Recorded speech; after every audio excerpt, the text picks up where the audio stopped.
My name is Leah Courtney. I'm a homeschooling mom and business owner at As We Walk Along the Road. This video is part of my literature-based homeschooling series.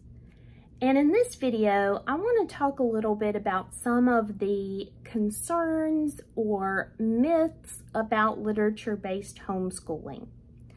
When I tell people that I use literature-based homeschooling, there are often the same questions and concerns that I hear over and over. And if you've decided that you want to use literature-based homeschooling, you might have a friend or family member who has thrown some of these questions or concerns out at you. Or maybe you're the one who has a friend who does use literature-based homeschooling and you're wondering, how does this really work? What about this? So I want to address a few of those today. The first question that I sometimes hear is, can I use literature-based homeschooling if I have multiple kids of different ages? And the answer is very definitely yes. I have 4 kids who are 6 years apart. So by the time I had a kindergartner, I had an almost middle schooler as well. And I found that using literature-based homeschooling was a great way to be able to include all of the kids in learning. And the way that I did this was that I would read one book and then I would have the kids respond to it with activities or lessons that were based on their age and ability level. So we were all reading the same book and studying the same topics, but kids were doing activities based on their age or ability level. This was a great way for me to have one book that kind of included the whole family.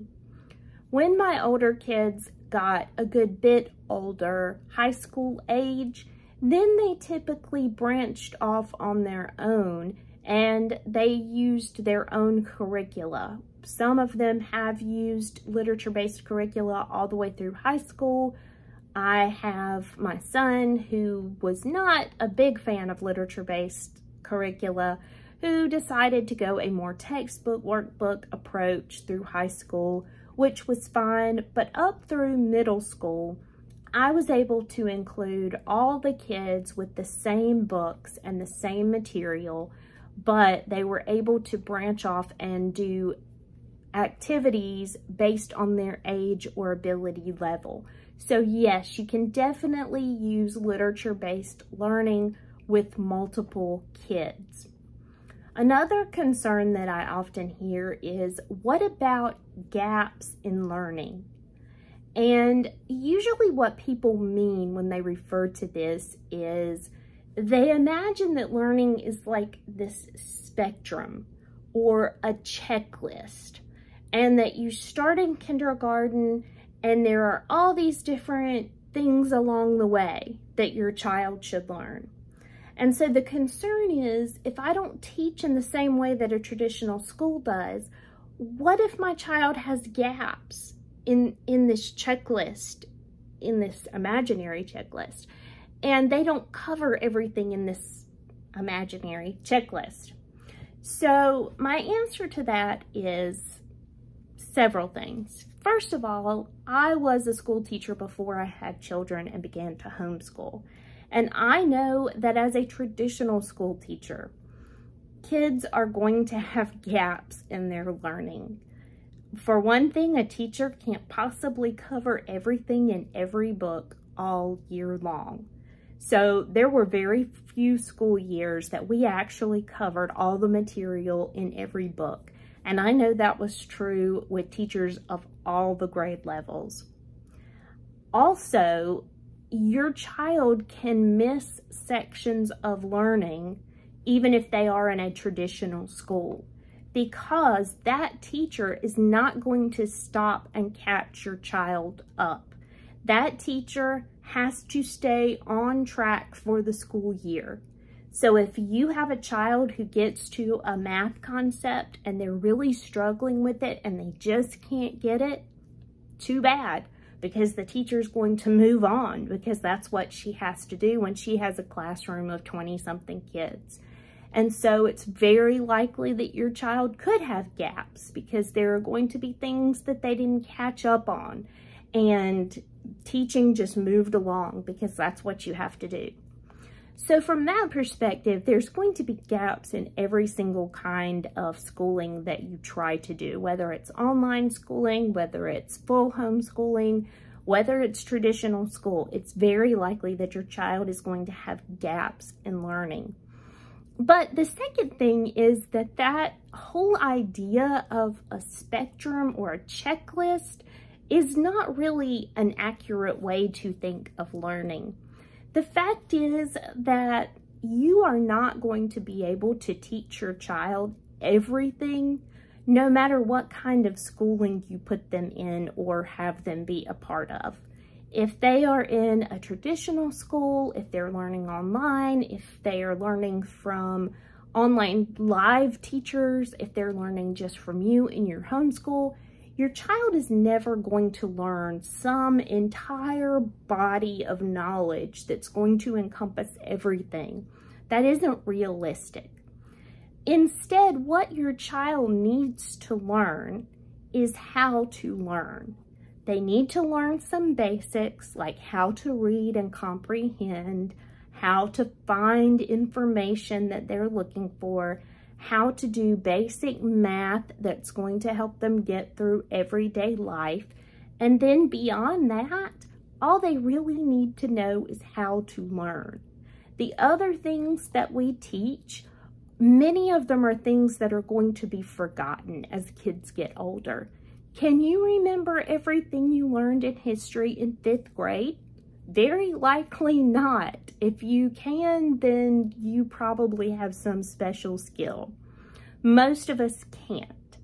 And instead of focusing on making sure that your child doesn't miss any of those little segments, we need to focus more on making sure that our kids know how to learn.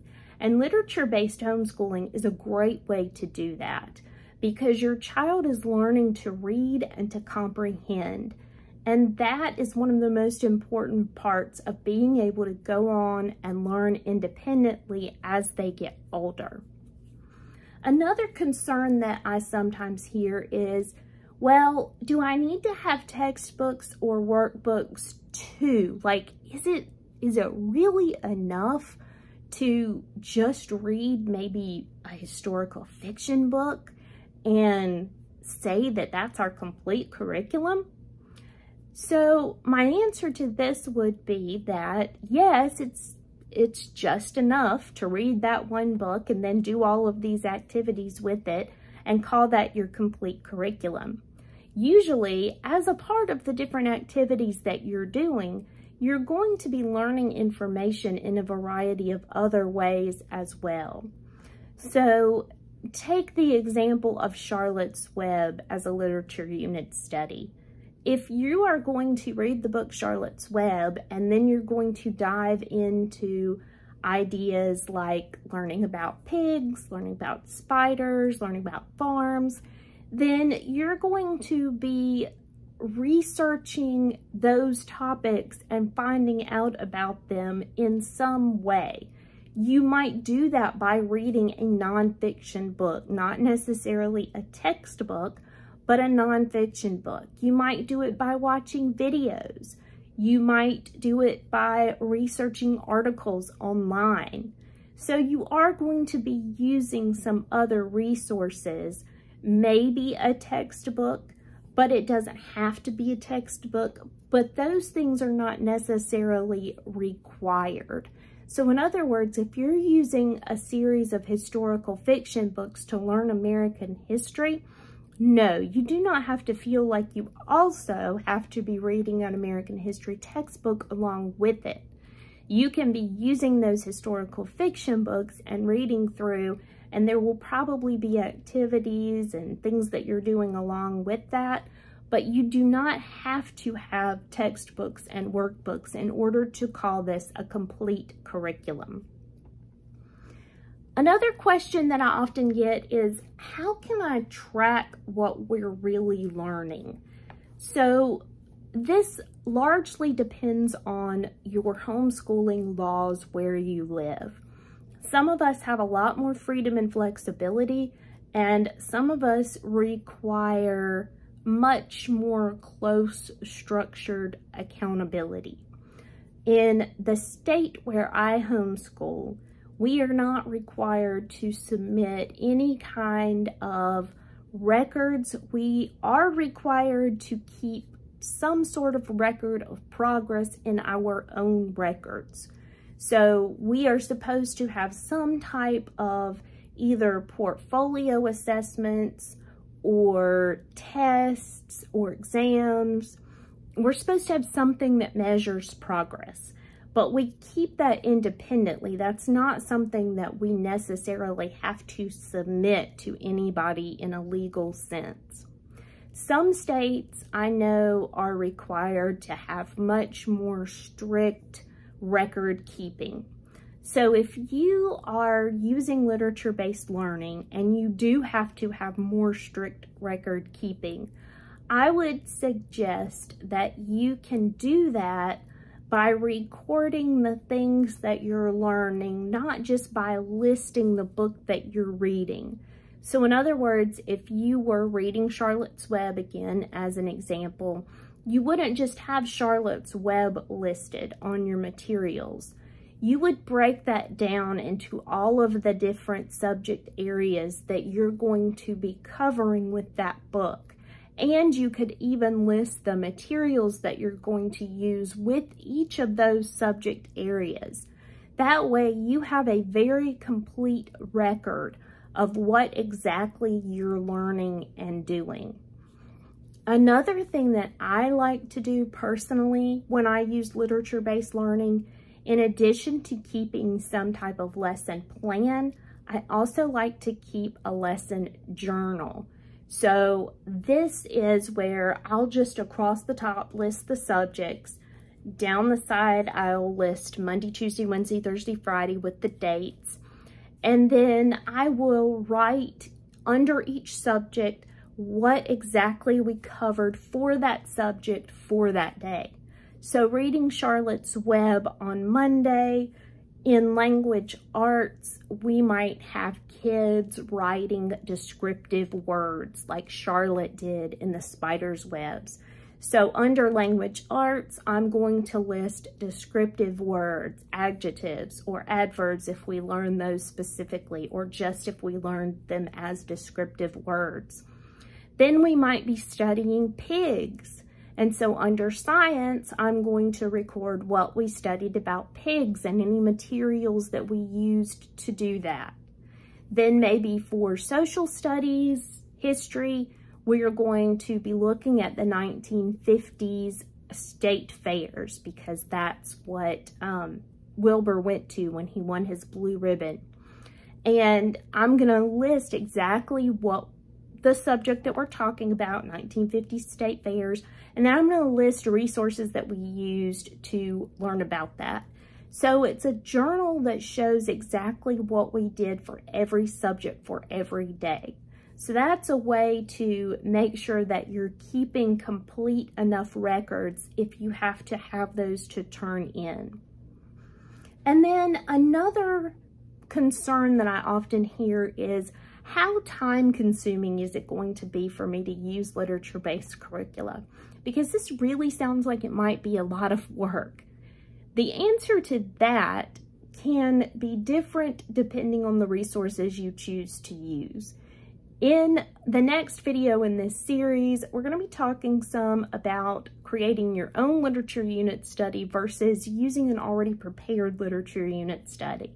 That's going to greatly affect the amount of time that is involved for you to use literature-based homeschooling. It can be something that you put a lot of time and effort into, but thankfully there are many people who have gone before you to put in lots of time and effort, so you do not always have to do that. So to kind of wrap it up, there's no perfect curriculum. Like I said earlier, there's nothing that's going to teach your child every single thing that he will ever need to know in his entire life. What we can focus on in homeschooling is teaching our kids how to learn so that they can be lifelong learners. And literature-based learning is a great way to do that because it's going to equip them to be able to read and research and comprehend the material that they're learning.